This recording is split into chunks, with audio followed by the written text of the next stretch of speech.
what's going on? You're tapped into another creator's interview. I got my boy DjRayGenius. Yo. What's going on? What's going on, man? Man, not much, man. Just enjoying this cold ass weather outside. Man, it is cold as hell. Man, like, I don't like that bone chilling ass cold. Like, I can be cold, but when it's like, like, damn, like it's under my skin type shit. Yeah, it like hurts. I see the people that post the statuses that say, I'd rather have 29 than 99. Like, get the fuck out of here. Shit. To me, give me that heat. I'll take that shit. Yeah, bro. I'm okay with sweating. Cold hurts. It's hard to function. Your hands get cold. You know what I'm saying? You hit your hand on something a little too hard, bro. Your whole body start ringing. Like, No, cold sucks. You just there's like a graveyard of shit I done took off over there. I showed up in overalls, a hoodie, and a Carhartt jacket over it. I look like an Eskimo when I walked in here. But I do like hoodie weather. Hoodie weather, I will say, is my favorite type of weather. Anything under like 36 though, nah, that shit a mess. Yeah. One thing I've noticed is that the best thing about winter is like how many pockets I got. But I can tote so much shit around that I can't tote around in shorts and a t-shirt. Yo, pockets on my coat. Yeah. I got an inside pocket on my coat. Yeah. I got a pocket on my hoodie right here. Like, all the shit that I need is pretty much in a fanny pack of sorts. Yeah, it's like around my waist. In the summer. I'm not wearing a fanny pack. Yeah. I'm not doing it. No, I'm not against fanny packs, but that's just not the move for me. Oh, no, I think, look, fanny packs low-key, like, back now. Like the little handbag shits that motherfuckers be wearing. It makes sense because you can carry your shit around without all the pockets. Oh, it do make sense. So convenient to have one. It's just, I don't know. If you think about it. Yeah. Like, motherfuckers was on to something when they was wearing fanny packs back then. Bro. It's just I don't know, man. It's like It's just weird for men to accessorize sometimes. I feel you. But I like how you accessorize. Yeah, we gotta break out.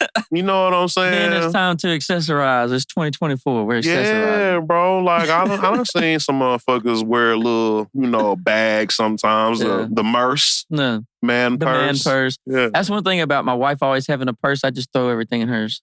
Ah, yeah, but you see, okay, so this is my thing about carrying a purse or like a hand or a fanny pack and shit. Your wife ever lose, like y'all be out, she ever lose something that y'all need inside her purse? Like maybe she's looking for her ID or a pen or a piece of gum. It's a wild place in a woman's purse. Oh, it's ground zero in there. It's all type of shit they gotta sift through. Yeah. So you can pay for the fucking popcorn. Yeah. Like, what the fuck? Yeah. But my wife has moved to smaller purses. She's gotten more compact. Yeah, man. And I think that's better. I think it is. Because like the purse and the wallet is like the same thing. Like it's like built into it. And so that makes sense. Yeah. But that's when shit start getting tricky, when motherfuckers carry them big tote bags. Yeah, because now you have a big old one. Yeah, now you got shit in there you don't necessarily like need for our excursion. Like you just got random shit in there. I'll be looking like a tourist when I go on vacation because I got a backpack with me everywhere, and I know they can just put like in Miami they have to just the people that's actually from Miami they have to just sit around and just look and be like, oh, tourist. Right. Like Luke was in Miami with a bucket hat that said Miami on it. I was like, bro, that's nasty. And then we went to a comedy club. We went to a comedy club and sat on the front row. Like Luke's got this bucket hat on, and the dude, the last dude comes out, and he was like, "Has nobody made fun of him yet?" And we were like, "No, nobody made fun of him." He was like, "Oh yeah, I'll fix that." Start calling him Gilligan and shit. Man, yeah. He got obviously bought in Miami a bucket hat with Miami on the front, and he still regrets the bucket hat to this day. Tell me you're not from here without telling me you're not from here. But let's get into the interview. It's going to be a lot of this today. So, obviously, podcasting is easy to you. And I love podcasting, man. So, what's the history with that? So, I remember watching the Bloc Party Podcast forever ago. Not even forever ago, just a couple years ago. Yeah. And it definitely was before its time. Let's get into that. What do you think? Yeah, man. I'm one of the pod fathers around here. Shout out to ADT. Shout out to KB. Shout out to Cake House, of course. Shout out to Shotgun, Texas, man. That's my girl. But yeah, man, like podcasting ain't something that I really just thought I would ever be doing, you know what I'm saying? Because it's still kind of fairly new, some motherfuckers, man. I think we have a big ass community of people around here that's still not really turned on. And they're getting to that point now thanks to a lot of viral moments, thanks to what you're doing on Facebook with actual video for your content. Right. You wear a bunch of different hats as far as podcasts, and this isn't your only show that you work on. Yeah, I got several. So people are getting very familiar with it. But when Bloc Party Podcast was born, still streaming on Spotify, Apple. Yeah, go check it out. It's a good show. BLOC, no K, Party Podcast. But when the Bloc Party Podcast was being born, I was out of town. I was working in Sulphur, Louisiana. And when you're doing construction, I'm sure you're familiar with working construction. Them some long 10, 12-hour days sometimes, man. And it can get to the point to where you have some downtime on these sites. And I had that podcast app on my iPhone. Like, I know we was talking about phones earlier, but have you ever owned an iPhone? Dude, the last iPhone I have is like the iPhone 2 or 3. Oh, shit. I don't even know if the podcast app existed. I've been so turned on to the, well, shout out to Samsung. No, we're not going to go there. But there's this purple app on my phone and it said podcast, and I never, ever fucked with it before. Right. So I was like, let me explore my phone. Let me check out and see what this is, man. And I started listening to a bunch of different podcasts. I was listening to Joe Budden, the Joe Budden podcast back when it was called I'll Name This Podcast Later. Should have kept that name. Hard-ass name for a podcast. But I'll Name This Podcast Later with Rory and Maul. I was listening to that shit. I was listening to Tax Stone when he was out of jail, free tax.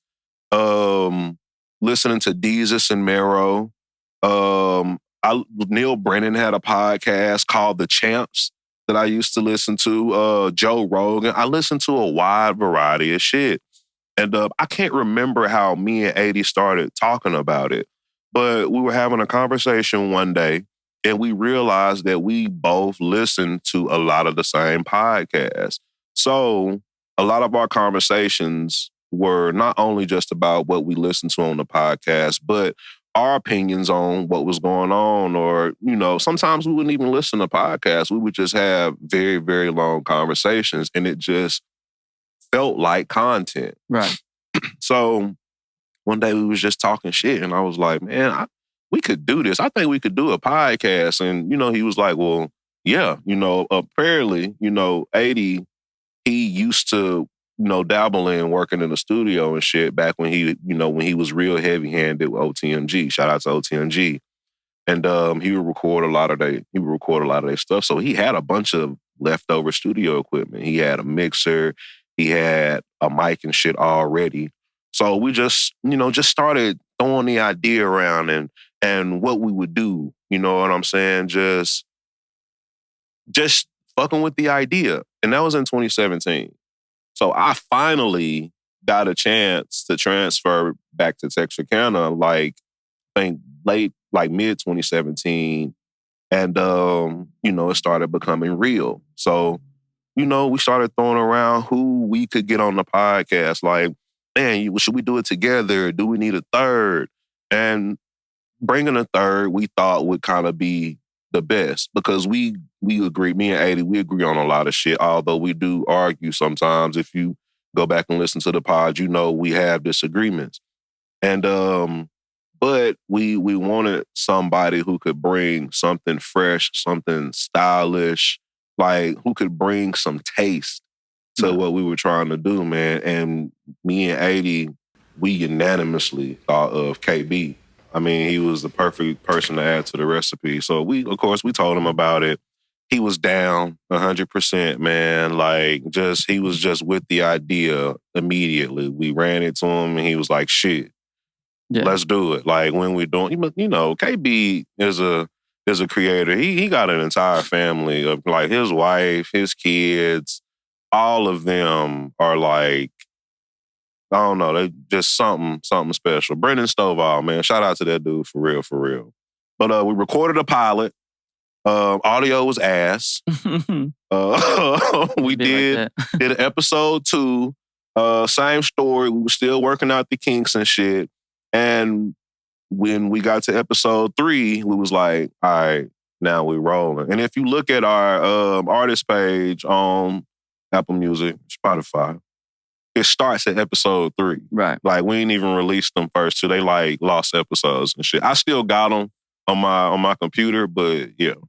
I've got a few of those. Oh man, we got so many lost episodes, like times where we've been recording, sitting at the house, talking shit. Yeah. Audio get corrupted, like in the middle of the pod. We've been talking for like an hour already. Yeah. So we got a couple of short podcasts. Sometimes them are some of our funniest because we be delirious, ready to go home, kind of pissed off that audio got corrupted.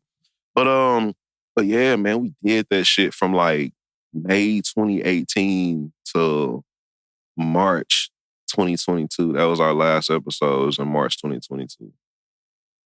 So 2022, yeah. So you haven't done it in almost over a year. It's been over a year, almost 2 years, huh? Yeah, and of course, we real friends, me, 80, KB. So we still talk all the time. Right. Like, we still even have 3-way conversations and shit. It's just man, motherfuckers got busy. Like, that pandemic hit and changed everything because they used to pull up to the crib to come record and shit, man. And it was like therapy for the week. Like, we all loved doing that shit. And the pandemic hit and, motherfuckers started coming up with, that's when everybody pretty much started their own business and was trying to do other things and shit. And hell, while KB was at home, motherfucker, him and his wife came up with that cake house shit, man, and been going crazy ever since. Yeah. But so while KB was gone,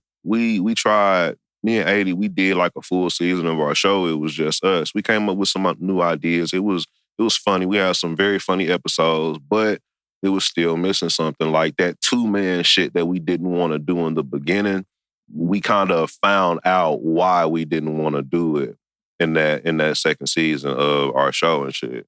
And that's how we ended up, linking up with Shotgun Texas. Shout out to Wags. Yeah, shout out to Young Wags. Shout out to Shotgun and shit. Yeah. But yeah, that's how we started linking up with Shotgun. And man, she did breathe some new life into our pod, especially considering that we've never really had a woman's opinion on our show like that, actively. Right. We hadn't even had that many women guests on. Just a friend, Mia, she used to do Tea Tuesday. We had Tamika Grady on. Man, excuse me if I'm forgetting anybody, but yeah, we didn't have a whole lot of women come on the show. So it was fresh to add her. And then eventually KB did come back and do a few episodes, man. But it just wasn't the same. Like that momentum that we had, it didn't, none of us really felt like we were gaining it back. So we just kind of went on a hiatus and shit. But the crazy thing is all of us still got the itch to pod and shit. Yeah. As you can see, I ain't stopped talking since I've been here. Oh, you good. You good, man. That's I love it. Yeah. I remember seeing y'all, and this is, like I said, y'all were before your time. Podcasting is still wide open. Yeah, if anything, it's still growing. Mm-hmm. I was looking at statistics earlier. I was watching a video, the dude that teaches about podcasts. That's one thing I've been doing lately is just learning, because I don't want to just make all these episodes and then not do the right stuff with them. Man, and I feel like that's super easy to do. Yeah. But he was saying that it's, active podcasts right now, active as far as people putting out new episodes in the past 60 days, there was only 400,000. Yeah. There was, millions of people have started podcasts, but as far as active people releasing weekly episodes consistently, just in the past 60 days, it's only like 450,000.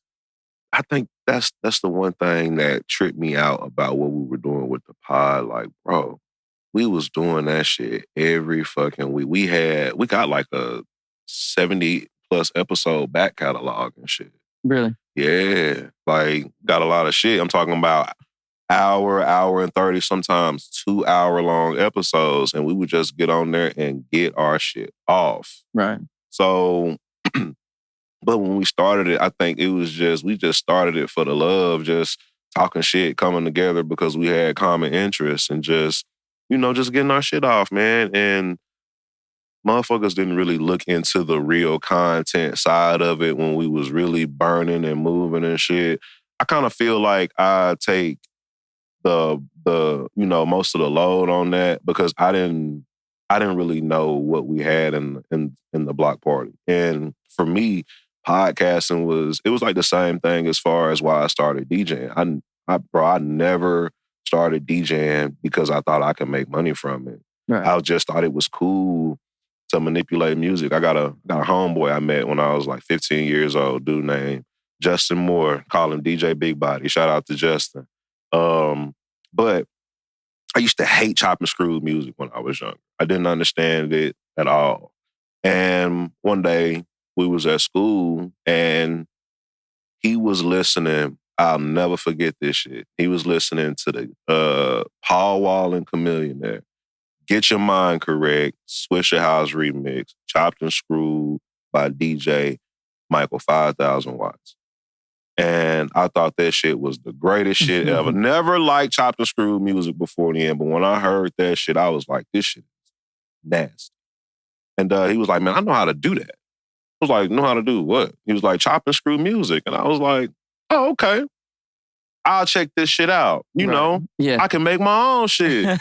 So I went over his crib one day after school and he had this program on his computer called, I think it was Atomic's Virtual DJ.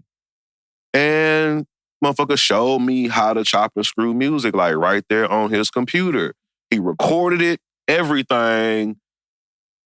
It was right there. And I was like, well, damn, I want to try this. So he put the program on a flash drive, he put the crack, everything. I went home, put it on my computer, and I just took off running with that shit, man.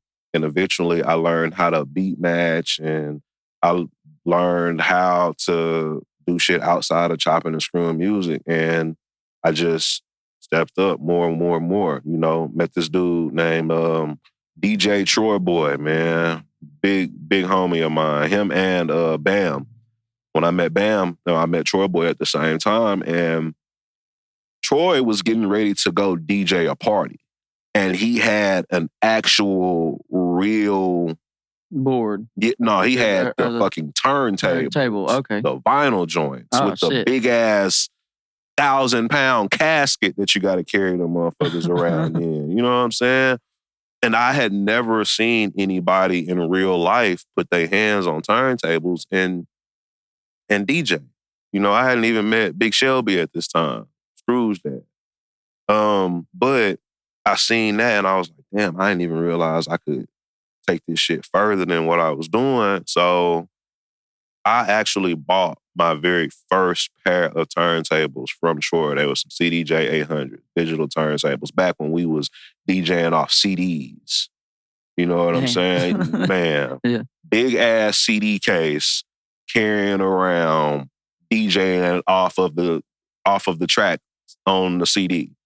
You got skips, you got all type of shit going on, dog. But, bro, it's like the trenches, dog. But it got better because if you remember back in the day, they used to have to carry all them fucking vinyls around in crates. Yeah. So I never had to do that. Yeah. But Scrooge dad, Big Shelby, he had to do that. And once I bought my pair of turntables and shit, me and Scrooge are good friends, so I went over his crib one day and his dad had his shit set up. So I got some pointers from him, learning how to scratch, learning how to really work my crossfader and shit like that. And I took that and I ran with it. And I just kept learning more, getting better and better and better at it. And I did, some parties, did some events along the way, but I just started doing it for the love of it. Yeah. So, I'm sure I'm sure 80 and KB looked at the podcast as,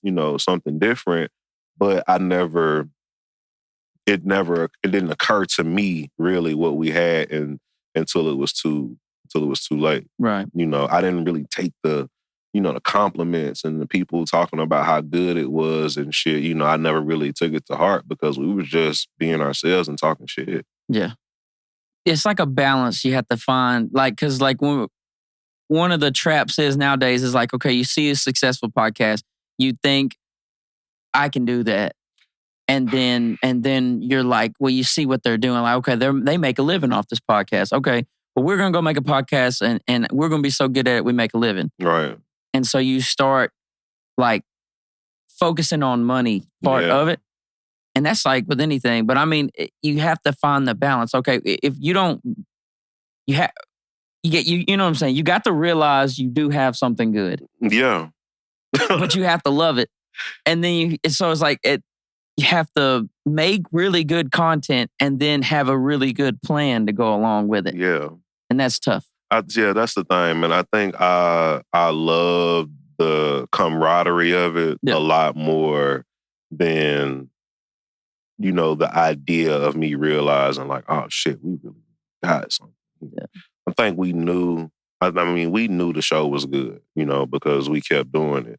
But there was no way that we could have, we didn't expect the impact that it was going to make on the city around here. Like, man, motherfuckers, podcasts started popping up out the fucking ground. Yeah, when we I was tried doing this. That shit. I tried it. Man, you and a couple of other people and shit, man. And I think what most people seen is that you actually got to have some real type of chemistry to keep that shit working. Yeah. You know what I'm saying? Like, yeah, it was an idea that just popped in our heads and was like, man, we gonna try it. But when we came together and we did that shit, man, we made magic because we had real chemistry. Like, we was locked in for real. Right. So I can kind of see why some of the other podcasts and shit didn't last, didn't stand the test of time.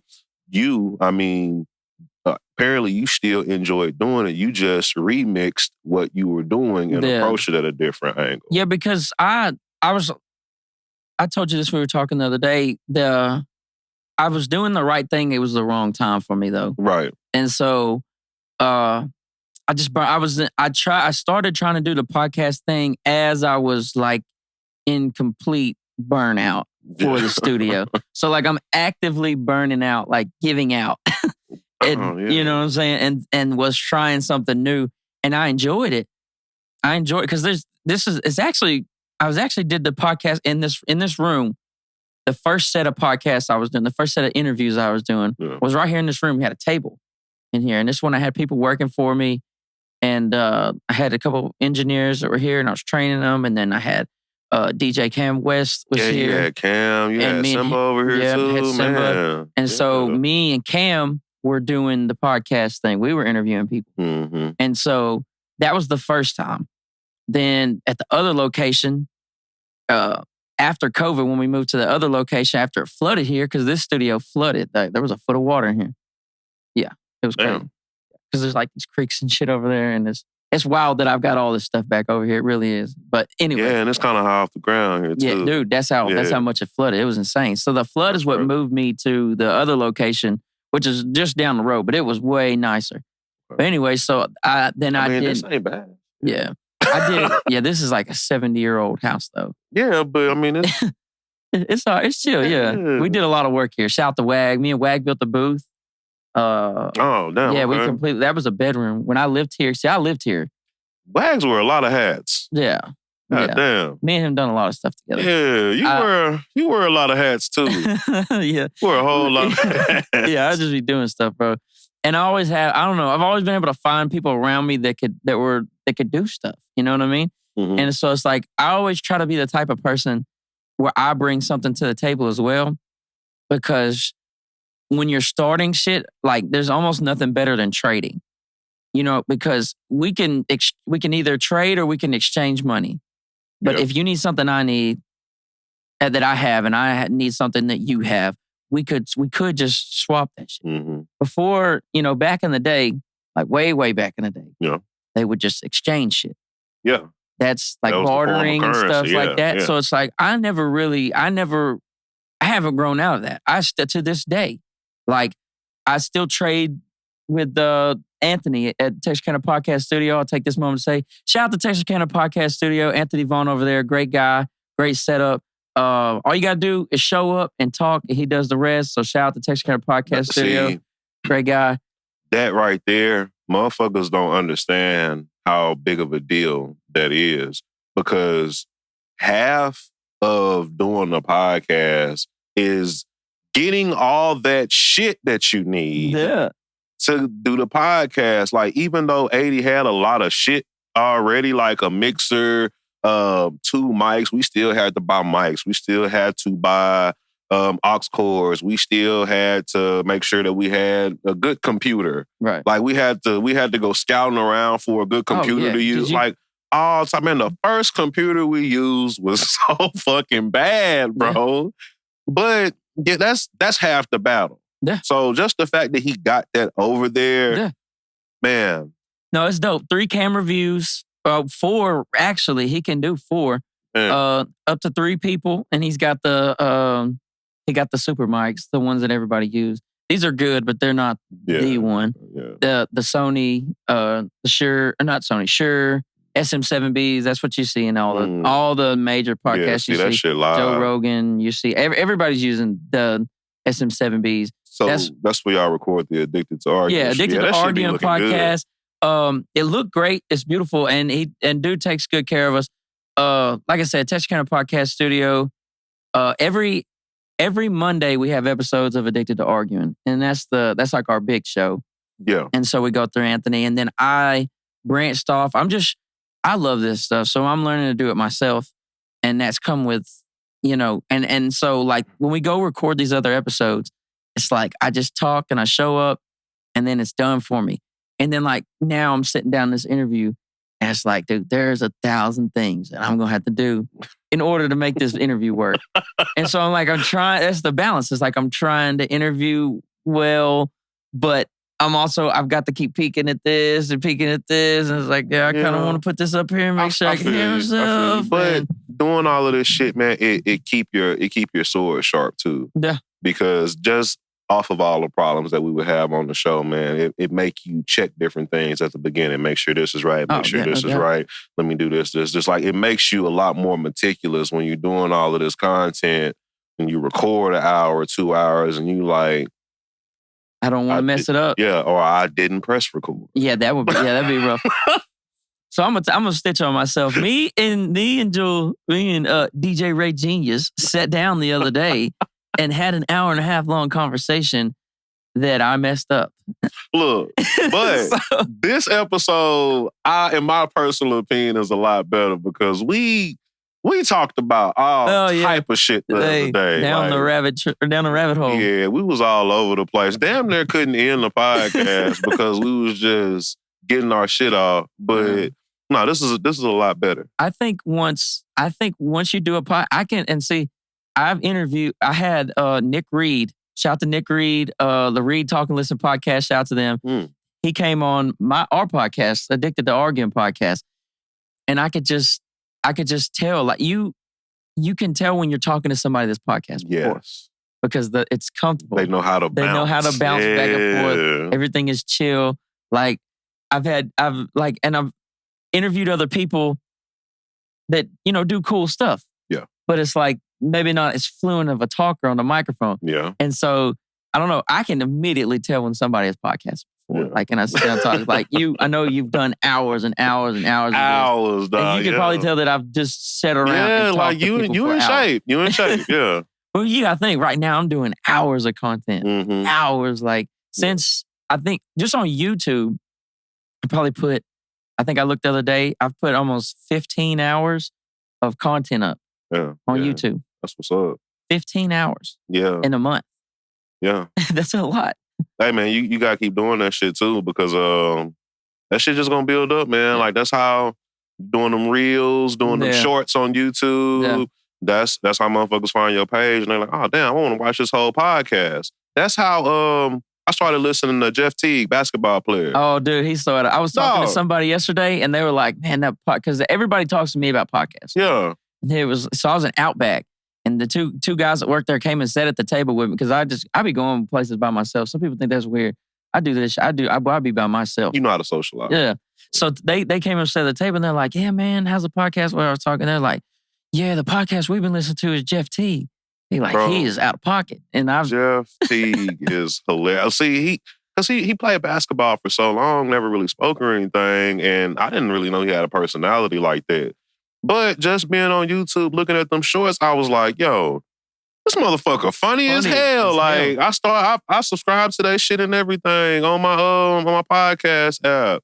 But I said that to say that that's how people find your content. Like all it takes is one clip. And they're getting better at linking it too. Like I can, on my shorts on YouTube, I can link the actual video now. So it'll say related video, you put that in the deal.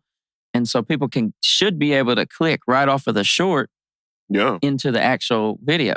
Even like right before we stopped doing the podcast, Facebook implemented a thing on there to where you could connect your podcast and shit. And they got like they had a whole podcast section there for a second. Yeah. So yeah, but then they took it down. They quit doing that.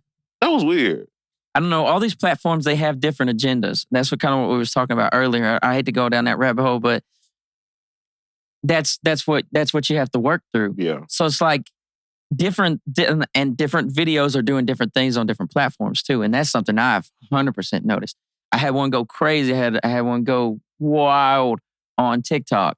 Like 700,000 views. I post the same video on IG as a reel, and it got like 200. I think it got something to do with the way TikTok algorithm. Yeah, it's all the algorithms. Because on TikTok, you can be scrolling and you'll see a video that got 1 million views. Then right after that, you'll see a video that got 1 view. Yeah. And that's always been kind of weird. Whereas on Instagram, it's an interesting method because what it is I think what they're doing is they're giving a chance for your video to get seen by a bunch of people, and it gives you the chance to, like, if people hop on it quick. Because I think on TikTok, the beginning stage is right when you drop it. I think it's super important because if a bunch of people, because it's going to show you to a bunch of people. Yeah. And then it's going to make a decision, like it's going to make a decision on whether they push it through. Yeah. So like, that's why you see so many videos that don't have a bunch of views and likes while you're scrolling on TikTok is because TikTok's, the way their algorithm works is that it's almost like they give you a chance. Yeah. They give you a chance. Really good algorithm. Yeah. And if people hop on it quick, it's like the algorithm knows, all right, put that in rotation. Yeah. Because like we put that one that did like 700,000, which, we never hit 1 million. So, but it don't matter. Yeah, I feel like it's coming. But it was crazy how it happened. Like, what's the difference? Like, there's been clips that I feel like are as funny that haven't. So like something happened in that first opening moment where the algorithm was like, yeah. Inside. Yeah, this one. It's like, enter. Yeah, pause. But that's how it was, man. Maybe it was like come on in. Yeah. Hey, I don't know how it worked, man, but I do see that sometimes when I'm fucking around on TikTok. I try so hard not to get too wrapped up into it, man. It's on my phone.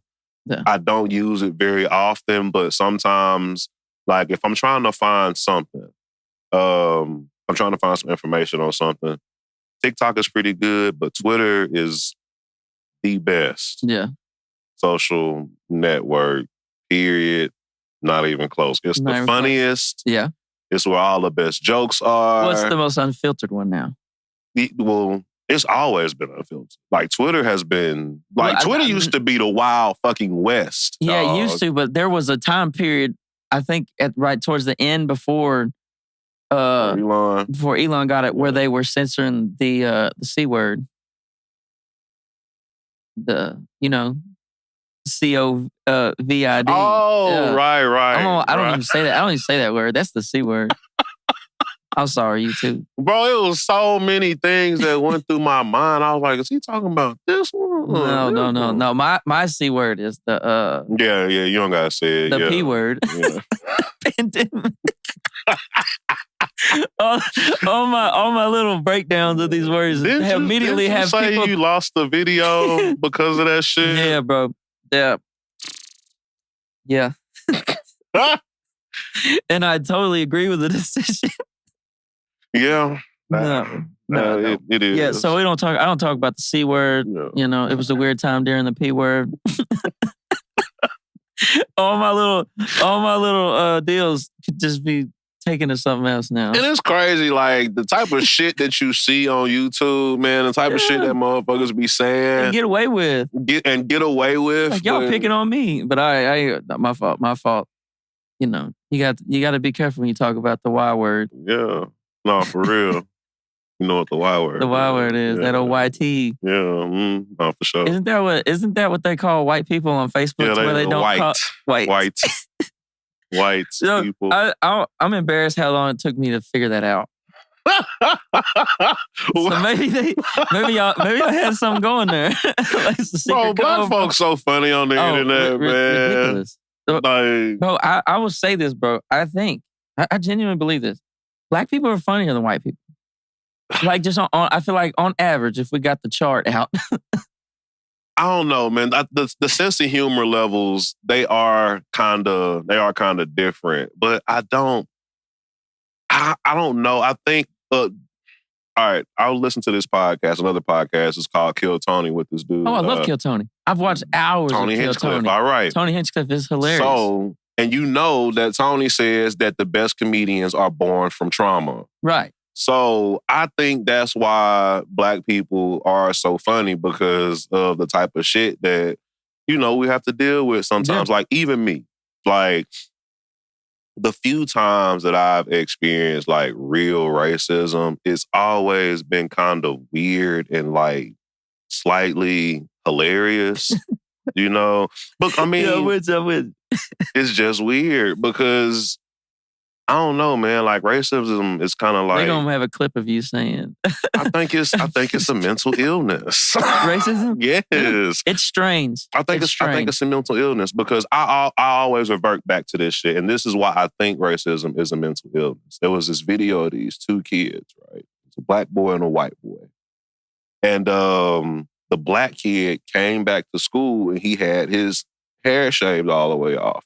So apparently, the little white kid went home and asked his mom if she could cut his hair off too, so nobody would be able to tell them apart at school. And come on, man, like that's fucking adorable. Yeah, right. Yeah. So that just lets you know, like that racism and shit. That's like real life. It's taught, legit learned behavior. Yeah, and it's like. It's cultural. Yeah, and it's passed down through societies. Yes, and it's not just our society. Like, it's like in other countries, it's, you know, it's based on religion or whatever else. Mm-hmm. And I don't know, man. I just think it's crazy. I just try not to. I don't know, man. I walk around. I try not to take shit personal, man. My life is a whole lot easier, not really. Yeah, when you don't just. Yeah, like when we talked the first time, we talked about just not getting offended. It's like beautiful don't thing, get offended. Especially nowadays. Yeah, for real. Like, that's a cool. Like if I meet somebody and they just like, I just know they won't just get offended. Like that's so cool. Like because what like this culture, I think what it's bred, the newest shit, is just like nobody is comfortable. Yeah, everybody's just like SWJs, so man, yeah, social justice warriors and shit, bro. Like, and granted, some of this shit is really good, but now it's like everything is an argument. Everything is, you know, somebody versus somebody, and everybody just wants to be right. I don't think the point of an argument is always like being right or wrong. We're supposed to be able to come to some type of common ground. Like, I'm giving you my opinion about how I feel about it, and you giving me yours. Well, people don't agree to disagree anymore. And it's the easiest thing to do. That's like the goal of an argument, is to get to a point where everybody respects each other and they're like, okay, well, you know, it's not. I don't think we're ever just going to line up because my view and your view are different. I like pepperoni on my pizza, and you like pineapples, but to be able to shake hands afterwards and like still be normal humans to each other, bro. That's the goal. We used to really like shake hands after fist fights. Yeah, that's what I'm trying to explain that to Luke. Like, bro, we would have full-blown fist fights and be cool with the person afterwards. Like, fist fights. Yeah, You know what I'm saying? And just grow up with mutual respect for each other and shit. Like, we used to fist fight over video games and dumb shit, just like the kids do nowadays, man. But man, we ain't have no guns outside for real. Like, you can't shake hands after you shoot somebody. Yeah, like that shit. Even if I live, if you shoot me and I live, hey, we can never be friends. We can never fucking be friends again, bro. Like, fuck, you shot me, dude. What the fuck? Yeah, like we was just shooting a fair one. Yeah, we could have fist fought. You shot me, bro. The fuck? But yeah, man, it's like a whole generation of kids growing up, like. Not knowing how to fist fight. That's why I like what Big Money is doing over there with the boxing gym and shit, man. Because it's a whole generation of kids that's shout out to him. That dude is a very influential dude. Hell yeah, bro. Like, just him having that over there with how big the boxing culture has kind of been growing lately. Yeah. Like, it's kind of making a comeback. I love boxing. Then you got all the posers out there, like this new... The YouTube shit. Era of YouTube boxers. Yeah. I don't know if it's good or bad for it. It's kind of hard to tell. I'm still super, super on the fence with Jake Paul because he ain't really fought a dude yet. And that's how I judge my boxers. I judge them on how many dudes they fight. Yeah, like the guys. Yeah, the right person. Yeah. So I'm a pretty good judge of when a motherfucker is finna lose. Like the Deontay Wilder, Tyson Fury shit. I knew the whole time Deontay Wilder wasn't going to beat Tyson Fury. I did a whole monologue about it. But what about Francis? Francis Ngannou? Yeah, against... Hey, man. I've been hearing, because like Joe Rogan was talking about it. He was like, it seemed like he damn near won that fight. He won that fight, dog. Like, imagine being that bad. Like, have you heard his backstory? Joe Rogan's talk. I'm like an adamant Joe Rogan listener, but I don't know. He just got some good. Obviously, all the people listen to all his shit. Obviously, he's good at podcasts. But Joe is like the perfect podcaster because no matter what your interests are, Joe Rogan can have some type of information about that interest to relate to it and keep the conversation going. And it doesn't matter who you are or what you're talking about. The pyramids, aliens, football, boxing, politics. Yeah. Doesn't matter. Joe Rogan is a fucking comedian. He's super intelligent. Yeah. And able to carry a conversation, which is the most important deal. Yeah.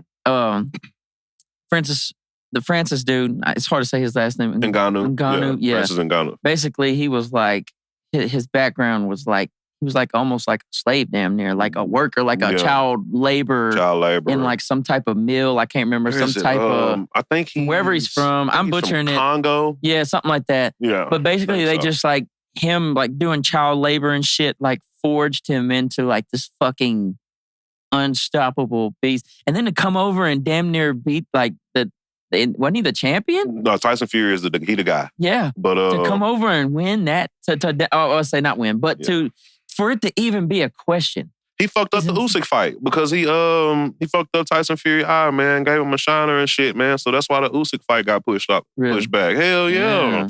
He wasn't expecting. Yeah, because he told him he was going to take him to school. Yeah. At the beginning. And the thing is, and I seen it early, and this is how I knew the fight wasn't going to go how all of us thought it was going to go. Francis Ngannou didn't bite on any feints that Tyson Fury was throwing. Like, he was feinting him the whole fight, and dude was just stood in front of him, waiting to get hit. And that's not, like we haven't seen anybody fight Tyson Fury within, like, shit. Hit me. Ever. Yeah. Or, like, for certain, the last 3 Deontay Wilder fights, Deontay Wilder's biting on everything, biting on every feint. Ngannou didn't bite on shit. And that's what I think that was fucking up Tyson Fury's rhythm. And he was getting hit a lot. And they couldn't let him go. Yeah, they couldn't let him come over from UFC and win the championship. Bro. And then they had the fucking money fight with Usyk and Fury, and can't let him win that fucked fucking up Vegas, fight. Huh? Yeah, that fucked up the whole. It fucked up all of the bag. Just like Deontay Wilder was supposed to fight Anthony Joshua, but he lost his last fight. So kind of fucked up the bag there. Yeah. Like, we wanted to see y'all fight. Anthony Joshua won, but now he's finna fight Ngannou. Money moves all that stuff, I think. Man, for sure. That's why it's so hard to tell in sports in general. How much effect does money have on sports? I don't, like the hand-to-hand combat and shit, man, I don't think them dudes in there taking dives. Yeah. I think when them motherfuckers do you think Jake Paul's fought anybody that took a dive? See, I don't know, man. It's hard to tell. It's hard to tell because, like, when you know boxing and you know what getting punched in the face can do. Like, a lot of motherfuckers say that they be taking dives and shit because the majority of people, like, on earth are suffering from never being punched in the face. Fucking face. And the only cure for needing a punch in the face is a punch in the fucking face. Right here. All right? So I tell Luke all the time, I'm like, bro, it's niggas out here who've never been punched in the face, ever. Right? We used to fight, bro. I was in fight. We would get into boxing gloves. We would fight it. We would get into real fights at school. Yeah. We would go meet places and fight. I would fight people at the trailer park. I fight people at the apartments. You fight your friends that you grew up with. Yeah, that's why I try to explain. Like, I don't know. I've been hit a bunch. I've been hit in the face before. I understand getting hit. I understand it. Yeah, so as I get older, I don't want to get hit no more. Man, so when you see that and you know it's motherfuckers that's like, oh man, like, he took a dive and shit. And it's like, damn, bro, did you see that cross? Like, you can't just, I'm not a professional boxer by any means. And I know enough about boxing to know that I'm not finna stand in the ring and wait for a dude like, all right, man, on cue. Knock me out. Yeah. Like, even with wrestling, we found out that shit is kayfabe. We know that most of it is not real. Yeah, it couldn't be. I think when UFC, like, that's what fucked me up as a kid. UFC made this big entrance around the time I was younger watching wrestling. And this time, like, my parents, they have the heart to tell me it wasn't real. I was deep in it. Yeah. You know, this was Randy Orton, this was John Cena, Triple H, all of them were in that. Now they're all old and shit, but like this was their time. Stone Cold. And this was, and like when I was real big into it was like just after Stone Cold and The Rock. So I'm in like the Edge, Shawn, Edge is still there. Shawn Michaels. Oh, you remember DX? DX, yeah, no doubt. I'm like, this was some of the at school. At school, yeah, suck it. Yeah. Okay. Bro, them niggas was crazy. They pretended to, like, they dropped the poop down from the ceiling. Bro, they just like, DX. Do you remember when they dressed up as Shawn Michaels? I mean, as Vince McMahon and yes, and Shawn Michaels was what was Vince McMahon's son? Shane McMahon. And Shawn Michaels was doing the fucking deal. That shit was he said, "What are you, retarded?" The motherfuckers had us telling teachers and other kids at school to suck our dicks at school, bro. Yeah, DX was cool, but like UFC came out. And then it's like, okay, so we would go watch a UFC fight. Okay, they're really in a ring. It's like, boxing's different. There's a lot of show in boxing. Yeah. A lot of, but like UFC and wrestling and WWE, it's like, okay, they're in the ring and they're supposed to be kind of doing the same type of shit to each other. Yeah. And so then you watch a couple UFC fights and you see what happens. Yeah. When somebody actually connects. Like when, what was the dude with the mohawk? What the hell was his name? The first white guy that was beating the fuck out of people, like, was the face of the UFC.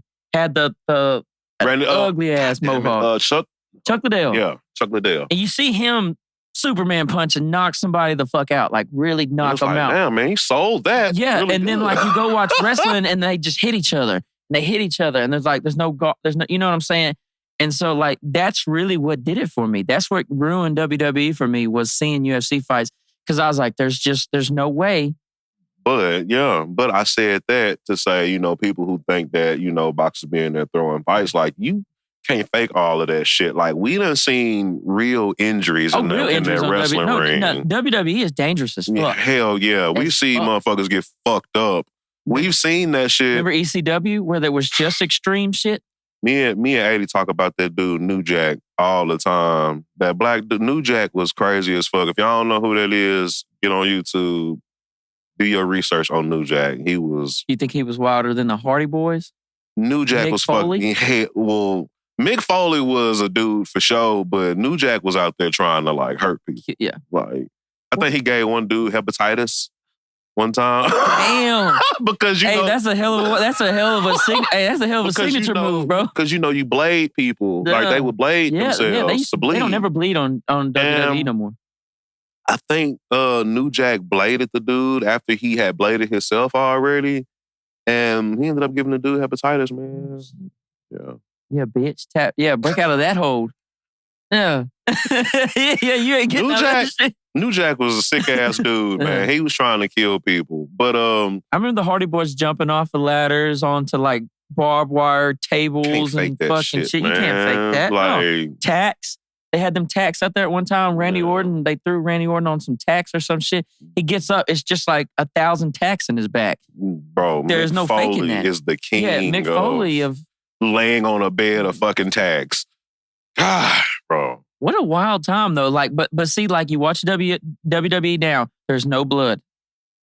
On purpose, at least. Well, yeah, on purpose. But so that's like, just because they don't ruin the TV and shit. Like the shit that we had, it was so funny. Like I had the prime shit in between like early 2000s, into the 90s. We had best TV.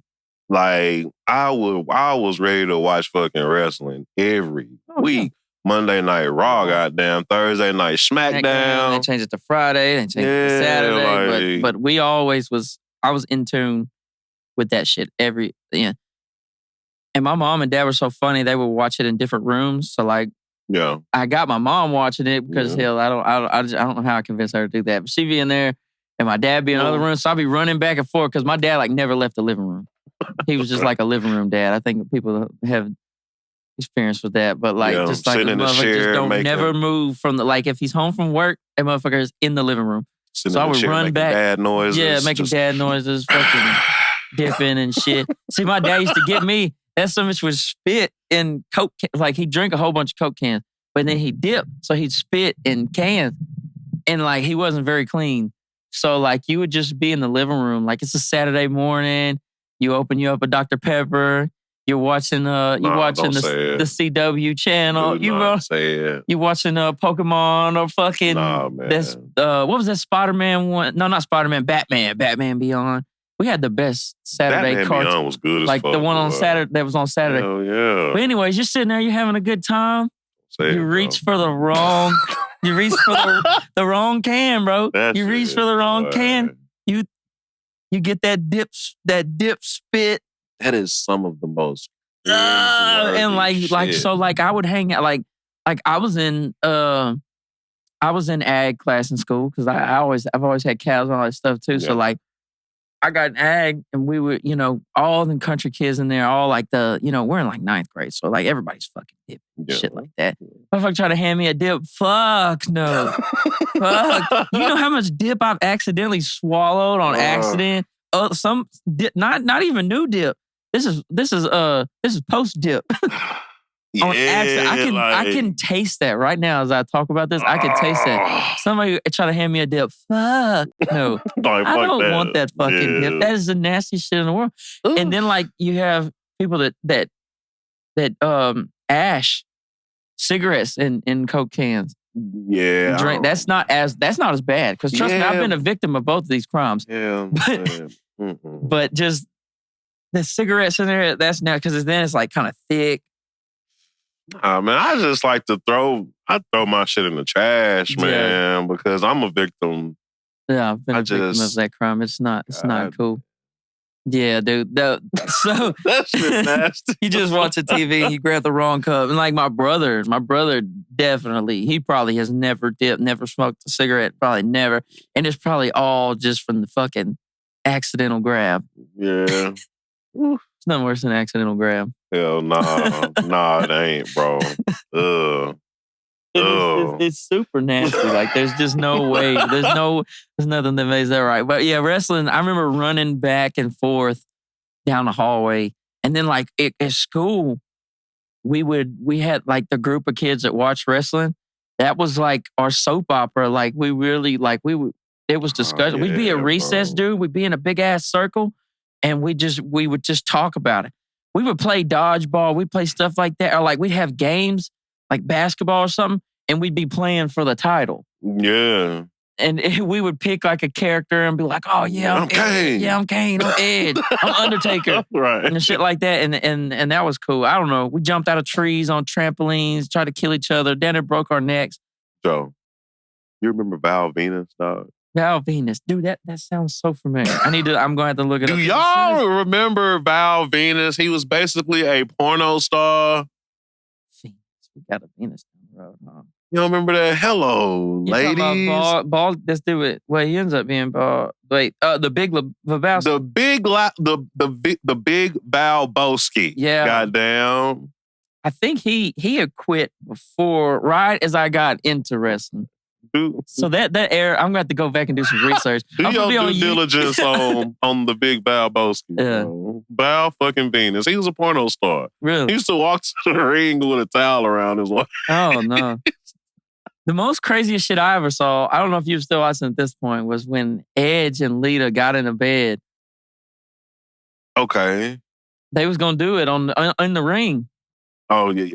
Because remember, Edge was the rated R superstar. Yeah, didn't Matt Hardy or... No, it was whoever he was beefing with. I think it was Kane or somebody. Because remember, Kane was with Lita.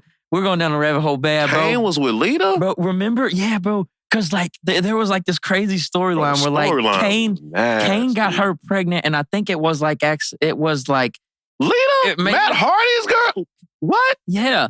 Because then Snitsky, remember Snitsky? It wasn't my fault. He killed the baby. That's what they said, bro. This is how insane the storyline was, bro. Insane. Bro, so like Snitsky basically killed the baby that was sick. And I think the baby may have been like, I think Kane may have, I don't know. He may have raped her. It was the storyline. The shit was so insane of a storyline. And I'm like 8 or 9, and I'm just like, this shit is insane. And anyways, yeah, this is crazy, bro. So Snitsky accidentally killed the baby. I think he hit like Lita in the stomach with a chair, like stomped on her. He did some kind of crazy shit. And like it killed the baby. And so his theme song was, it wasn't my fault. Like, no, you have to go look that up, dude. Okay, Snitsky? Snitsky. There's some fucking names. Hold on. I names that these motherfuckers have now. Snitsky, baby. Okay, he kicked the baby, he kicks the baby into the crowd. What? Yeah, and they were trying to pretend like it was a real baby. And so, I'm trying to show you a picture with the baby with the microphone. Said he kicked the baby like... He punted it into the crowd. Bro, this is a storyline. And then he would say, it wasn't my fault. What the fuck was Vince McMahon doing, bro? Look, Vice we got were a tapped in. Vice got a doc right now. I think it's like the 9 lives of... 80 was telling me about this shit. But they had like a 20-minute video of a clip of Vince McMahon and shit. Dude was a genius. Vince was a fucking dog, boy. But some of the shit they created, even his beef with like Stone Cold Stunner, that shit was, dude. Yeah. The ratings had to have been just through the roof. I was so tapped in. But like the Lita thing, fucking up Vince every week. Yeah, Snitsky killed the baby, and so his theme song was like, "It wasn't my fault." He screamed that shit, and so basically he was saying that it wasn't his fault, even though he punted this fucking baby out in the crowd. But that's how wild the storylines were. And so I think... Yeah, man, I got out of there when it was going that crazy. Dude, it got wild. So Edge was like, I'm the rated R superstar. He was like, me and Lita, we're going to do it in the ring. I really feel like they were in a bed, bro, and they was under the covers. They was undressed, and somebody ran out there and fucked it up. Somebody, I want to say I want to say it was somebody that came out there and was like, no, we're not doing this on TV. There's kids watching this shit like that. So, some do-gooder came in there and fucking I got a couple friends I can try to get to refresh my memory about this. Bro, you got the thing about Edge and Lita in the bed, Snitsky and the fucking baby. Because I'm trying to remember. I was sat in for a while, but I got out for some reason. I can't remember why. Then I tried to get back in and it wasn't the same and shit. But then you have the real tragedy, the wild shit like Crispin Wall. Yeah. That wasn't no damn storyline. McMahon shit. Apparently, Jimmy Superfly Snuka killed his girlfriend, his mistress. Really? Right.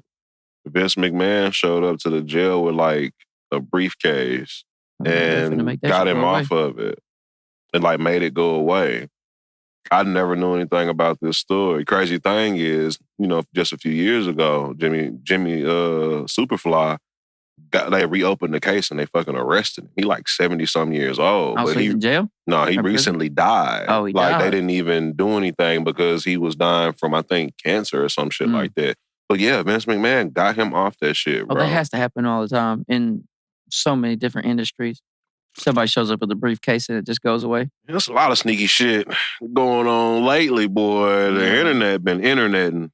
Like, yeah, we never had access to all this wild shit. It's always been going on. In fact, I still think it was worse back in the day because there was less chances of getting caught. Yeah. Information being passed nowadays, I'm talking about in seconds. Seconds, yeah. Like, yeah.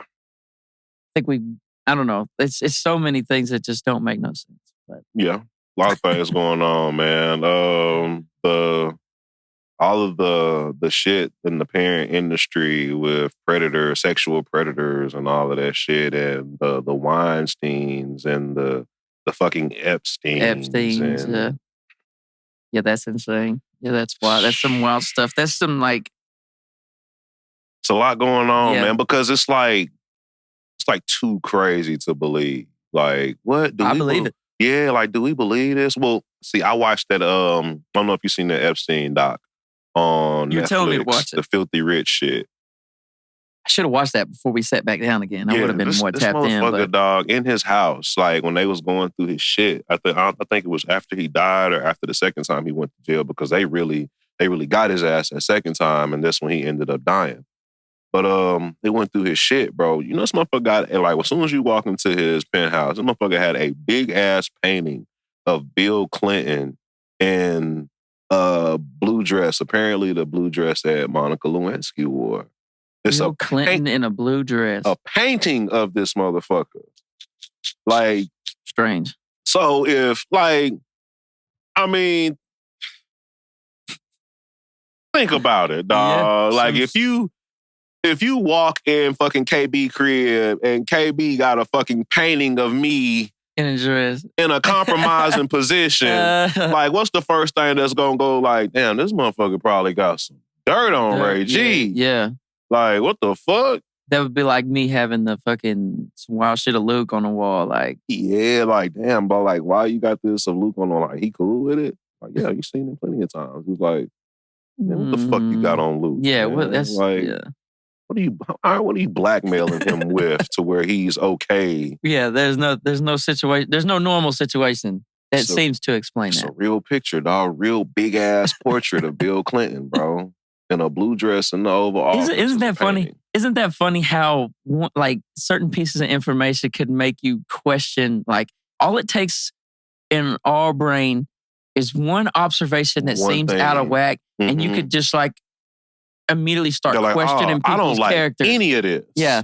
You see one thing about somebody and then you could just be like, oh yeah, I don't fuck. Well, see, that's the thing, man. KB always talk about speaking well and being who you say you are, like doing what you say you're gonna do, because once you put certain shit on your jacket, can't take that shit off. Yeah. Like being a liar. Like, you lie to a motherfucker once, that's a jacket that you probably never just really gonna be able to take off, man. And some people live it down. Some people grow up and shit and they're able to take some of those jackets off. But some people never get a chance to beat them liar allegations, dog. You know, like, I don't know, man. I don't know. I wouldn't want to be labeled as a liar. And I think that's almost a good enough reason right there to not lie. Lying is treacherous, though, and that's what I don't think a lot of people don't understand. Lying is, I guess they used to tell us this back at school, but lying is a slippery slope because it's like you have to continue to lie in order for that lie to make sense. And that's how a lot of people get caught in crimes and stuff. Gotta tell a lie to cover up that lie. Because as soon as especially when you start telling the court, you tell the court one lie, as soon as if you go back on that, well, then you've just question your whole... Perjured yourself. Yeah. Yeah, so it's like, well, if bro lied a minute ago, why can't he lie right now? Yeah. And once you open a door for that, people do that in real life. You ever seen Menace to Society? It's been a while. Old movie. Yeah, when he was in the court. I mean, when he was in the interrogation room, dude was like, yeah, man, see, I went to the liquor store around 7:30. He was like, yeah, we were there. So you went to the liquor store at 8:30 and that's when you bought the bottle of beer. Dude was like, yeah, 8:30. That's when we went. He was like, yeah, you see that? Yeah. See that right there? But see, that's... You know you done fucked up, dog. I don't think... Now, this is... Phew, we're finna go on. I don't think that they should be able to lie to us in an interrogation if it's bad for us to lie to them.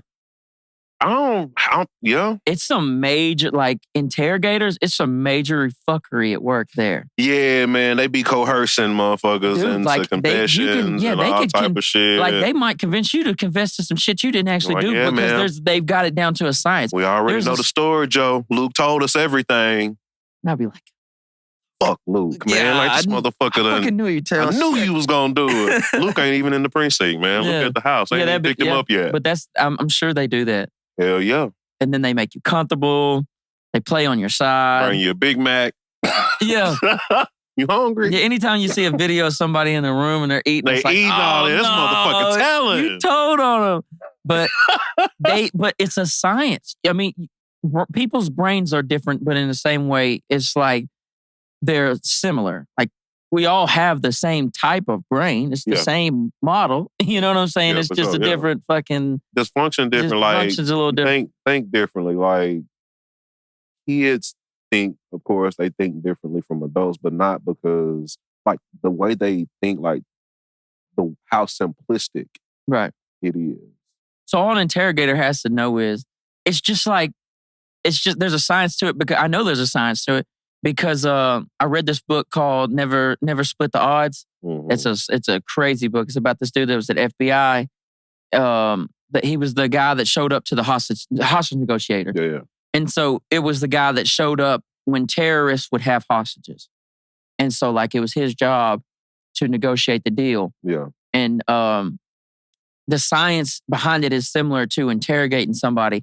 It's certain ways you speak, it's certain words you say, it's certain phrases, it's certain techniques that almost always can open up another person. Yeah. That's insane. Because you're dealing like... I think that I'm in an interrogation room, I think the person interrogating me should have to tell the truth. Okay. Because my integrity will be compromised later in the trial if I lie in the interrogation room. Right. So if you lie, you hanging yourself anyway. Yeah, if I lie to the interrogator, I've jeopardized my integrity. Yeah. When the interrogator lies to me, he's doing a damn good job. And see, that's the thing. Like, that's why I'm really careful about lying and shit like that, because when motherfuckers ask me a direct question, I'm already assuming you know the answer.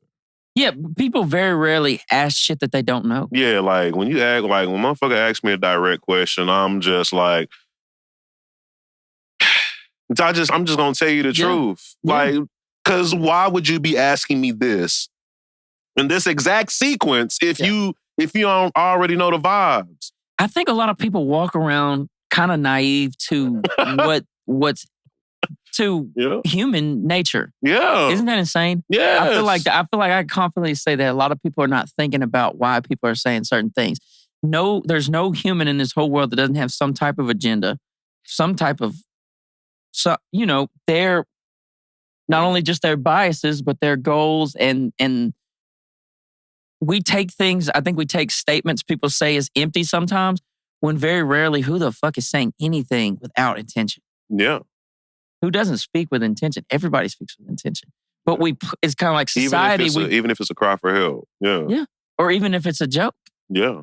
That's why it's kind of hard to tell, like when everybody's roasting each other, like, fuck. Like sometimes I think about that, like, damn, they meant that shit. But we're in a joking environment, so it's cool. Yeah. See, you gotta pay attention to them motherfuckers. I'm just playing them. Yeah. Yeah. That's why me and Luke, we've turned our arguments into a show, because it wasn't really helping our friendship for me and him to argue all the time like we were doing. Because what happens when you get used to arguing with somebody over and over and over again is that you just start immediately, like eventually you just start going to cheap shots. You know too much about the other person. Yeah. And so when me and Luke, we get our arguing now on camera where we don't want to go too far and we don't want to actually jeopardize the other one's character. You know what I'm saying? Yeah. So like we get on there and we can argue and it's like, it's the outlet for me and him to get out or because me and him are going to argue. Like it's just, but like doing it on camera has been great. Yeah. Because me and him, when we start hitting each other below the belt, it's really fucked up. And it's like, it's a roast section, but it's there's intention there. Yeah. Inside because like we may actually hurt each other. And so like now the jokes are like, hey, fuck you. But it's a joking environment. You know what I'm saying? Yeah. And it's just kind of, that's like our dynamic. But I say that to say, I think people are naive to the fact that there's intention in almost everything said. Yeah. And with that being said, like we were speaking earlier, bro, I just don't think nobody should be taking any of this shit personal for real. Because I don't know, man. Everybody got. But that makes you think though, if everybody is, if you really think about it and you kind of decide, okay, maybe people are intentional about what they're saying, it does kind of make it harder to not take shit personal. Well, yeah, but I know you just saying that because you probably having a bad day. Like, right. We were having a conversation about something else and you wanted to talk about my, talk about, I don't know, whatever. A shot. Yeah, take a real shot at me when I wasn't doing that to you. And it's just like, oh, you mad. Yeah. Like... Yeah, that's what it is. You're upset. You mad. Okay, and I get that. Yeah, like... we all get mad. And I'm not... days. But see, like, I believe in energy and shit, man. Yeah. And I just believe that as a human on this plane, I personally feel like I am in control of every interaction that I have with people, whether that interaction be good or whether it be bad. Like, you think back to any argument that you've ever had, that was always a point where you could have been like, hold on now, all right, this is going too far. Yeah. Let's calm it down. And it'd be over. Very difficult. It's a learned skill. But you knew what you could say in that moment to piss this person off and keep the argument burning. Yeah. You know what I'm saying? So, like, whether it be strangers or anything, like, or like the racism shit like that, man, motherfucker call me a derogatory comment. I got a choice to be mad and cause a fight and hit this motherfucker with a chair or some shit like that. Twisted Tea. Yeah, remember that video where the dude that shit was crazy. That shit was crazy. A closed, like, but dog. He did that. There was generations of upset in that swing though. Yeah, but what if he had really fucked that guy up though? Well, some would say he might have deserved it. That's fine. But hey, like, anything can happen when you hit a motherfucker in the face who's not expecting it. See, that's the shot that knock you out. Is the punch you don't see coming. Yeah. Like, motherfucker hit you in your face and you're not paying attention. You can fall down, hit your head on something, yeah. Any fucking thing, Joe. Anything because of that one moment that some dude called you a nigga with a hard ER and you was like, what? And you hit this motherfucker in the head with a twisted T and he fall back and bust his fucking head on the fucking floor and shit. Now it's your hate crime. Now you going to jail. Whether it be a year, 2 years, manslaughter, whatever. Yeah. Whether they got the video and they see that this dude was antagonizing you or some shit like that, he didn't put his hands on you. Now you still, if you initiate hit that dude, contact, and now you going to jail and shit. Like, I don't ever want to be in a situation like that where I lose control and fucking sock a dude or some shit like that because we just having an argument and shit. Now, granted, if I feel like if I'm scared and I think you gonna hit me, I'm gonna jab your ass first. I'm not trying to knock you out or anything. I just want you to know, like, hey, the threat real. I'm gonna hit your motherfucking ass. But yeah, bro, like that, like losing your fucking cool like that over somebody who just said words to you. Yeah, I think I'm growing up some because I haven't lost my cool like in a long time, in like years. It's been years since I've been to the point where it's like I was out of control and someone had to like grab me. Out of control over words. I done had times like that where motherfuckers didn't touch me. We was just arguing and I'm ready to tear the whole house up and shit. Yeah. Like, just doing dumb shit over a verbal disagreement and shit. When there was a point where I could have stopped the whole thing. I never needed to get that mad about this. We could have had the same conversation in the same conversational tone that I'm using right now. Right. I could still get my point across without yelling at you or cussing at you or something like that. That's a skill it's something. It's almost like a decision you have to make, and then not only do you have to make the decision, then you have to put like that into practice until it becomes a skill. That's the thing. Because I think as humans, that is not the natural response. I don't think we naturally de-escalate. I don't know. Like, because, I mean, we're completely programmed different from what we were in the 80s, even in the 70s. Yeah. Like, think about how far back this shit goes. Like, we are all programmed completely different now. But, yeah, man, like, it is a choice. Like, it is a choice to react that way.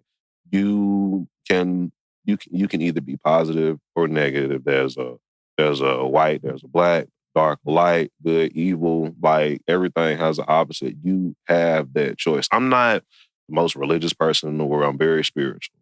You know what I'm saying? And I know that one thing that we own as human beings is our right to choose and our right to make decisions. Right. So I just choose to like attack most situations with positivity, man, and like just don't let somebody else's energy throw me off. I believe in that shit. What? Don't the human body can emit like 80 volts or something of electricity? We have electricity, yeah. Like, yeah. Like I can put my meter to me, like when I'm doing electrical stuff, and like the meter will literally like read. You know what I'm saying? Like, we emit electricity. Like, all of this shit is our energy, bro. And you've been out somewhere where a motherfucker cut you off or cut you in line. Oh yeah, I'm angry as hell driving. I had to calm down all the time. Yeah, motherfucker driving. cut you off. Yeah, and then slow down.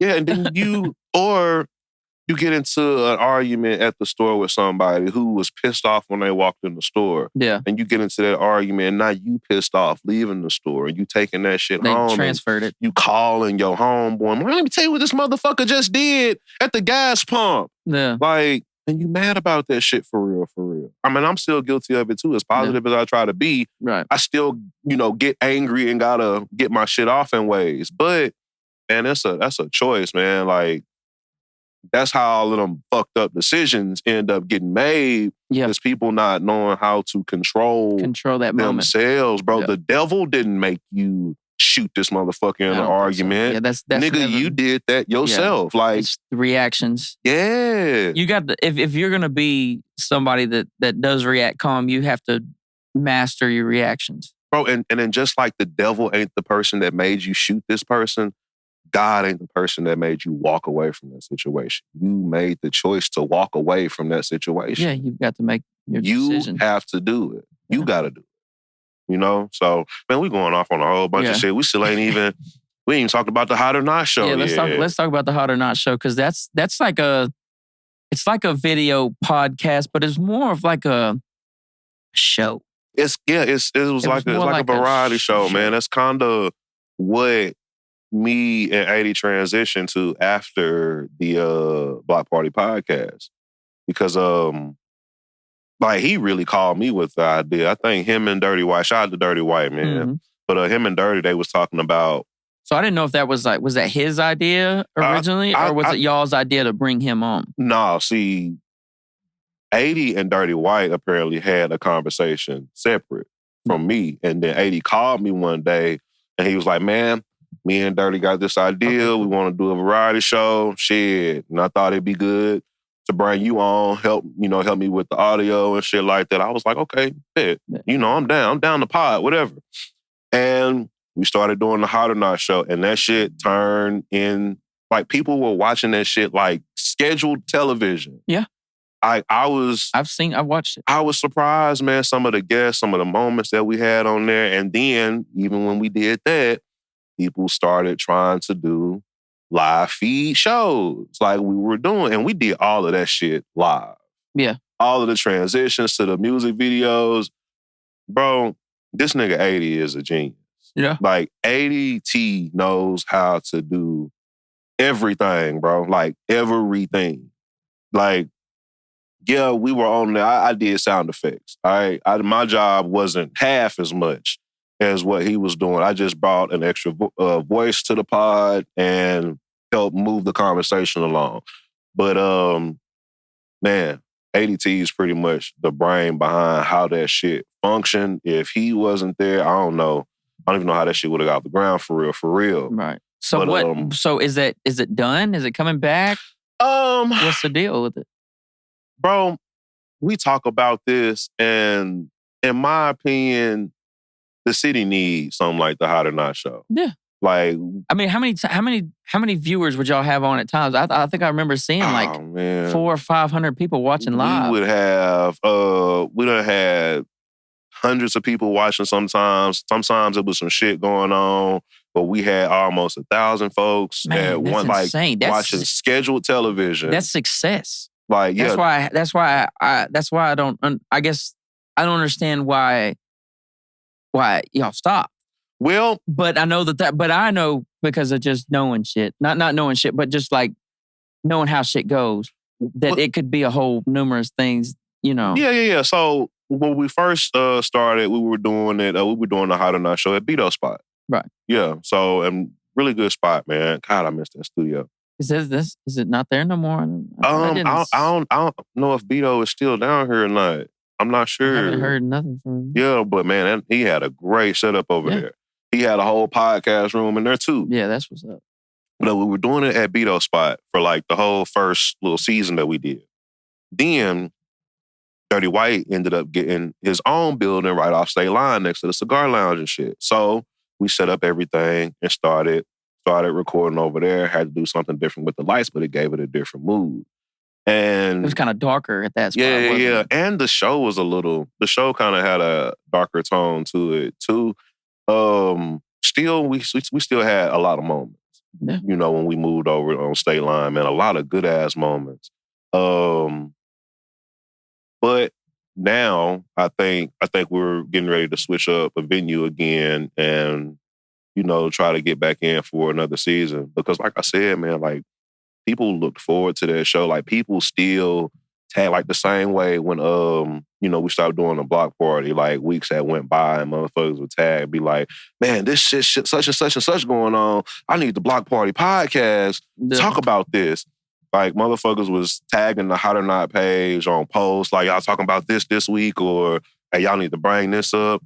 Motherfuckers, hey, bring me on the show. Like, I'm trying to come to the Hot or Not show. Yeah. Some shit happened. They be like, oh shit, y'all finna be on the Hot or Not show this week. Like, it was a thing. It was a moment.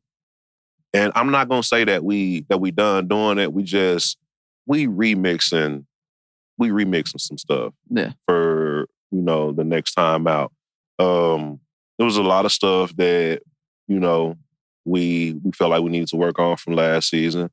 A lot more things we need to implement to carry the show because just like you said, man, we had some guests on there that weren't the most conversational. Yeah. And then when we had a guest who talked good, we would have them come back, more times than they probably should have. Okay, yeah. So instead of the Hot or Not show, it was the Them show. Them show, yeah. Yeah.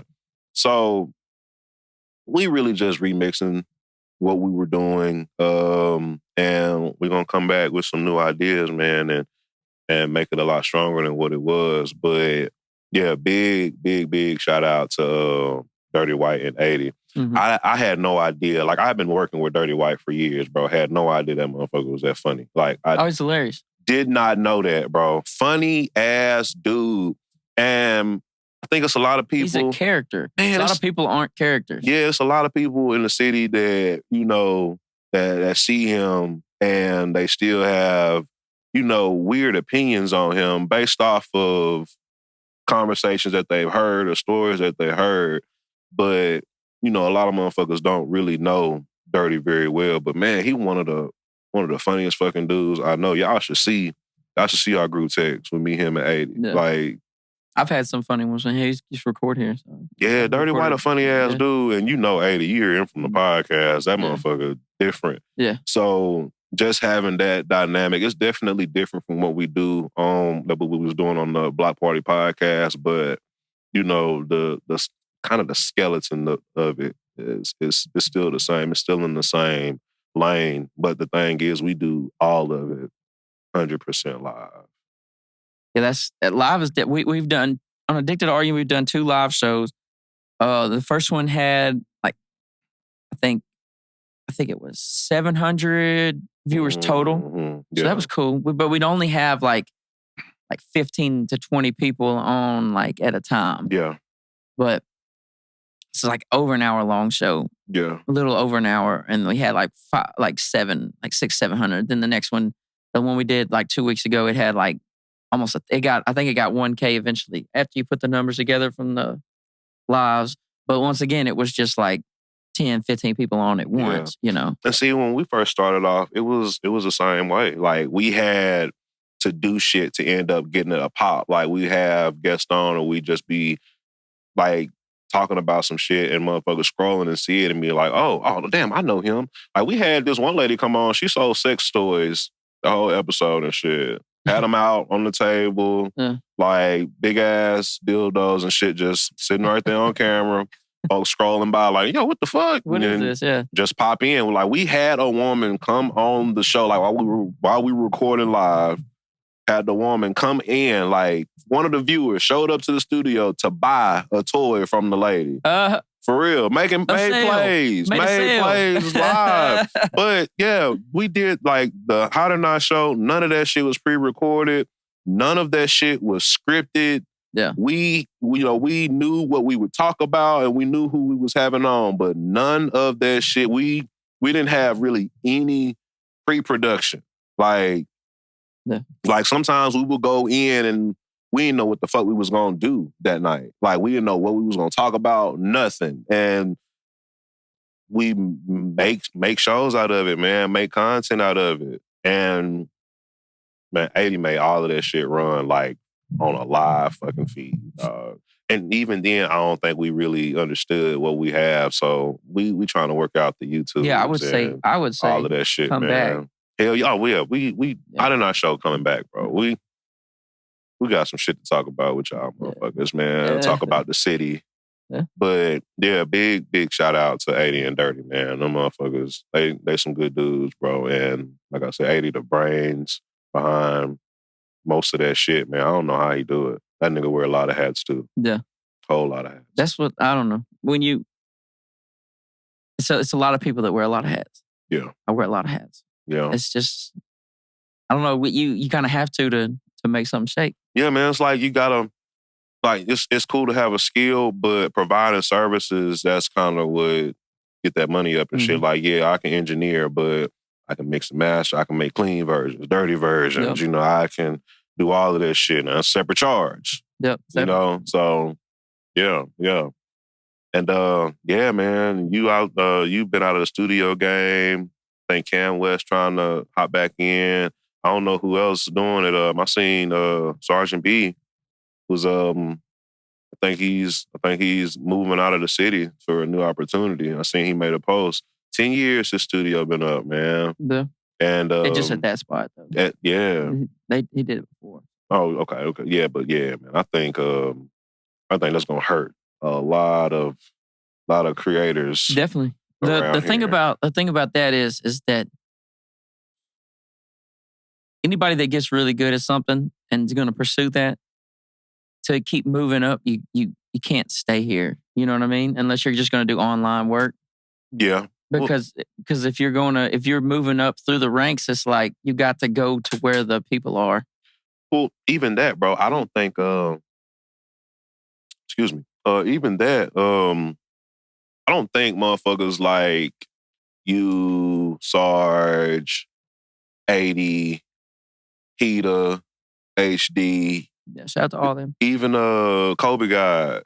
All the motherfuckers doing the videos, mixing and mastering y'all shit, making beats and all of that shit. I don't think none of y'all really appreciate it the way that y'all should. Like, I don't think the artists down here understand how fucking spoiled they're about to. They are. They're about to.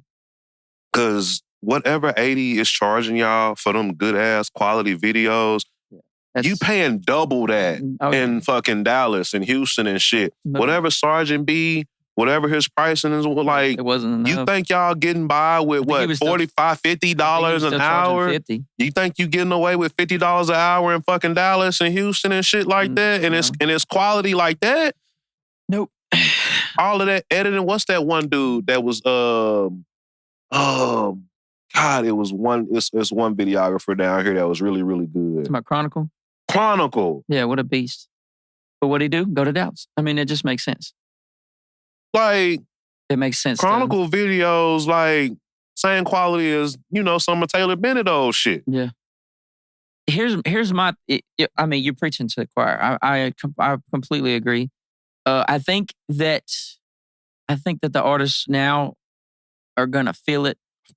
Of the lack of appreciation, kind of is gonna run everybody off, basically. So and we'll end on this. Yeah, but we've been going like a motherfucker. We're good though, but it's been fun. Yeah. Like, this is what people would tell me. They would say I would make posts trying to get things to run how I want it to run, and then people would almost like scoff at me, like that's not gonna happen. And what people kept telling me, and what they would tell me over the years is, you're dealing with rappers. You're just gonna have to deal with that. If you're gonna, and that's what people would basically say. They'd almost try to hit me with you want to do this, is what you got to deal with. And so the whole time, and I promise you, in my head, every time somebody said that to me, I would say, okay, I'm gonna do something else. Mm-hmm. And so every time, over the years, you're talking about 8 years of me hearing this consistently. And now you're doing something else. Joe, I get that you want shit to go how you want it to. But you got to look who you're dealing with. You got to look at rappers. This is what you're going to deal with if you really want to do this. And so every time they say that, in my head, I would say, I'm not going to do this. So they were like, it was kind of like if you're going to be an engineer, you're going to record rappers. This is something you have to deal with. And so every time I say, I'm not going to keep doing this. Yeah, and so I would even tell these people that would beg me, please, please keep doing this for me, because I know I have something special when it comes to recording. And one of the main reasons why is because I'm interactive. But it's not just, I'm not just there to hit the buttons. Yeah. And I know, and I'm not to toot my horn or nothing. I know this for a fact because I've been told this 1,000 times. I've been told this 50,000 times probably over the year. Shit sound good. People, yeah, not just that. I'm interacting with the client. Yeah. Is not something that is done by every engineer. A lot of engineers are introverts. They sit in the back cave. They're there. They hit the buttons. They know how to make it sound good.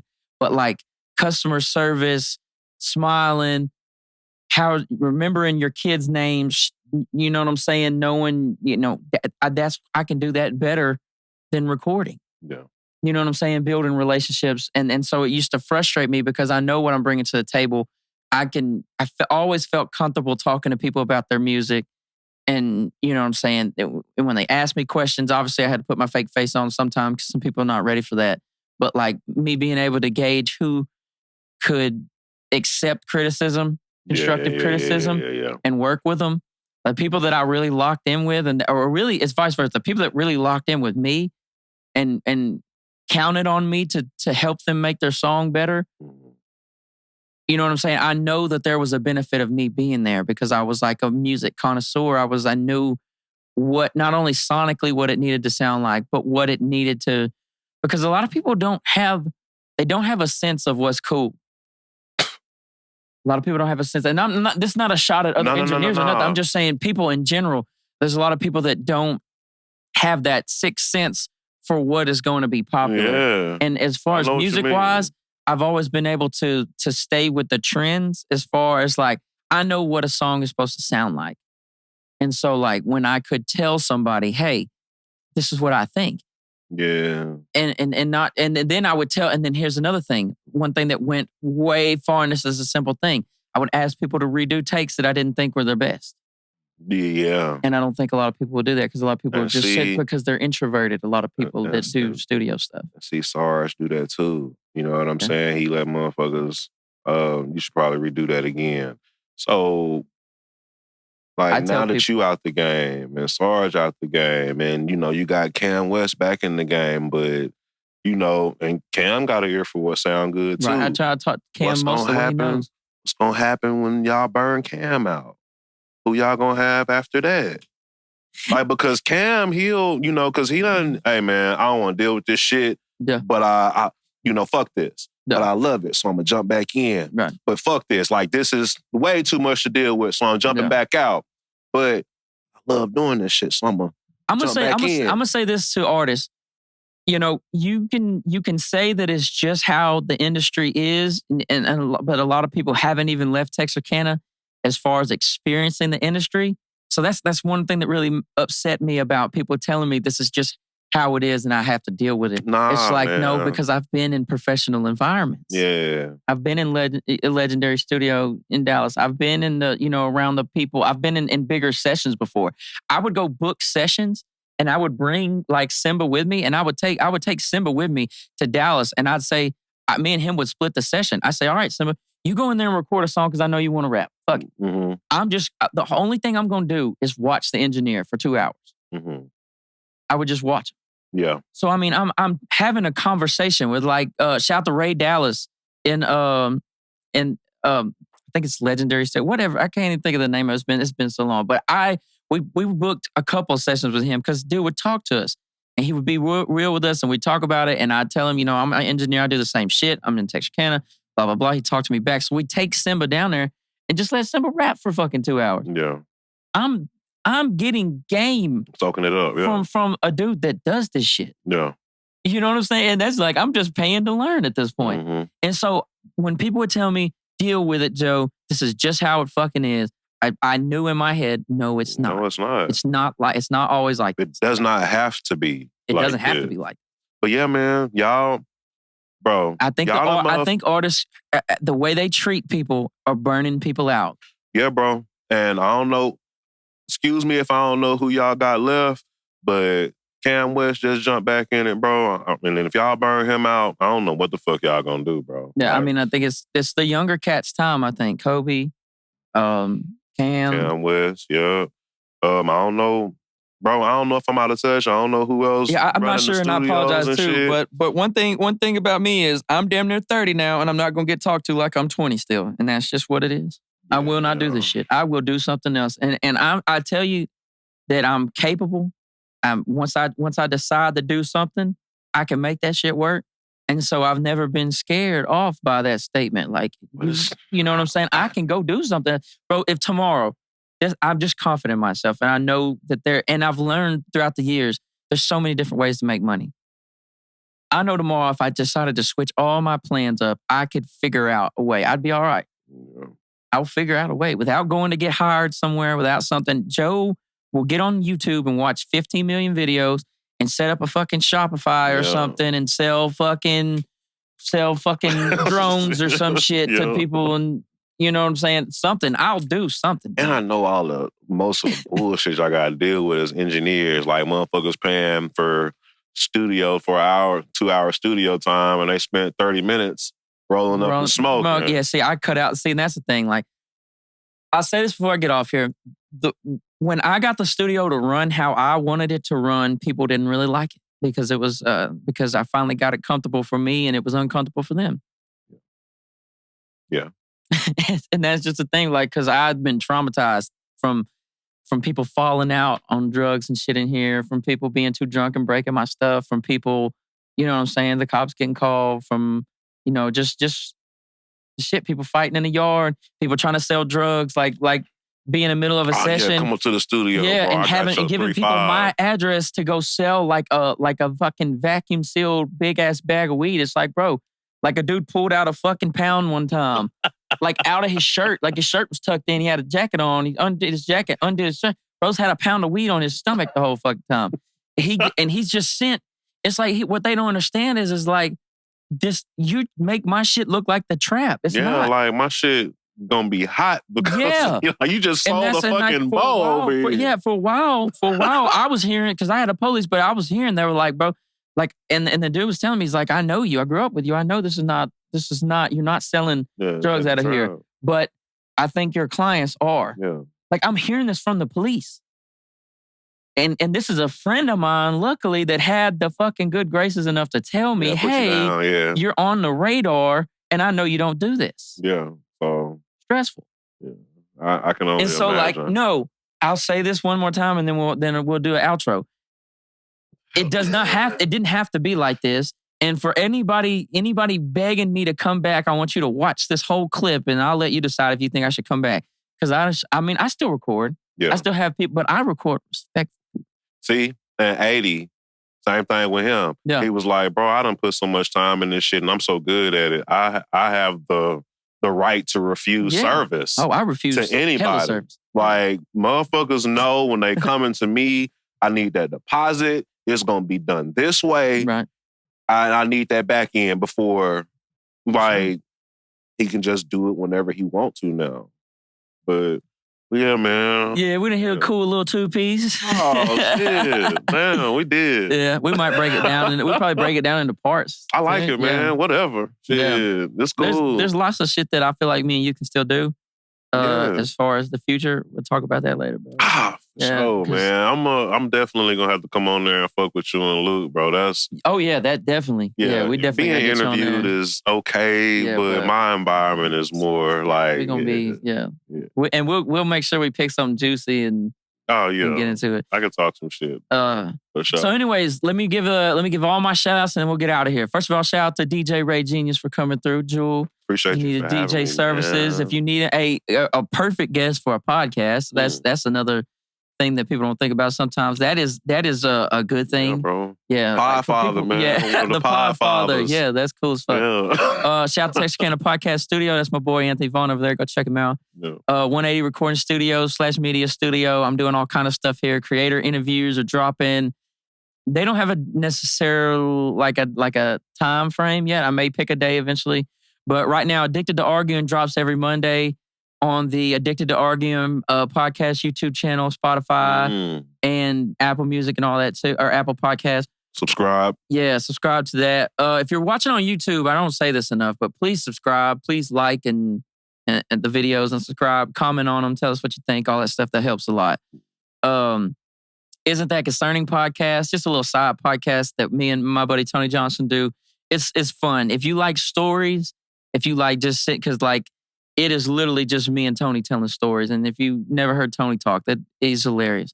Tells the funniest stories ever. It's called what again? Isn't That Concerning? Okay, I like that. Because dude is he's so like he's like his whole little gimmick is like he gets on there and he's like he'll say something just outlandish.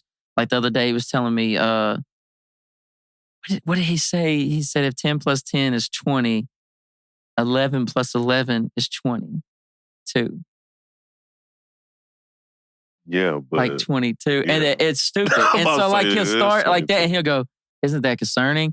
And so like he'll say that and so that's just like a corny version of, but like what he does is he'll say he'll say something stupid and he'll say it in a way that he like it really like he really means it or something. And it's obviously something off the wall that don't hardly make any sense. And he'll be like, isn't that concerning? So it's like an inside joke we've been saying forever. I got you. But basically, we just tell stories that's kind of like, damn, that's crazy. Like we talked about school the other day. That shit was funny. Oh, okay. Yeah. Like some of our best high school stories. That shit was crazy. So, But anyways, those come out on Wednesdays. Addicted Arguing comes out Mondays. I'm just putting out tons of content and like, man. If this shit ever catches on, I'll have a big ass. Yeah, man. Everything gonna jump up. But yeah, build that catalog, bro. Build that content. Build them reels and shit.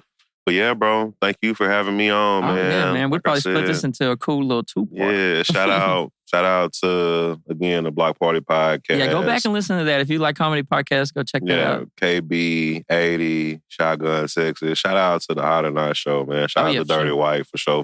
We're going to be back with that pretty soon. And honestly, man, shout out to all the creators, bro. Shout out to everybody out here trying to get their content shit off, no matter what the content is, man. If you're doing it consistently, build that audience, bro. When we started that podcast, we didn't think that as many motherfuckers would agree with us as they did. We didn't think it was going to grow like that, but somebody is always listening to you. There's somebody always out there that agrees with you, and they're going to come back to your content. If you believe in that shit, bro, keep doing that shit, man. For real. For sure. This has been another creator interview. Like I said, my boy DjRayGenius. We had a good time, man. It's been a good time. It was fun. I enjoyed it, bro. Shout out to y'all for tapping in this long if you're still with us. And y'all be blessed. All right. So I'm paid it full.